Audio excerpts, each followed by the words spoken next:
Hi friends, మా కౌశిక్ అయితే ఈరోజు వాళ్ళ టీచరు హోంవర్క్ పెట్టించింది. అయితే రాస్తుంది, చూడండి ఒకసారి. ఇప్పుడు మాత్రం మంచిగా రాస్తుంది. మా కౌశిక్ గుడ్ గర్ల్ అవుతుంది. టీచర్ కూడా చాలా మెచ్చుకుంటుంది మా కౌశిక్ని. ఆయమ్మ అయితే ఫ్రెండ్స్ అయింది, మంచి ఫ్రెండ్ అయింది.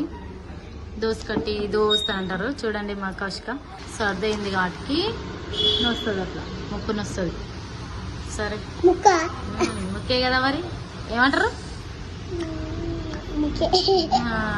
నోస్ అంటారు ఇంగ్లీష్. సరే, మీ స్కూల్ పేరు ఎప్పుడు? స్కూల్ పేరు క్లాసు ఏ క్లాసు? మీ క్లాస్ టీచర్ పేరు? టీచర్ పేరు ఆలోచిస్తావా? ఏంది? మీ ఫ్రెండ్ పేరు ఏంది? హోంవర్క్ అయితే రాస్తుంది మా కౌశిక.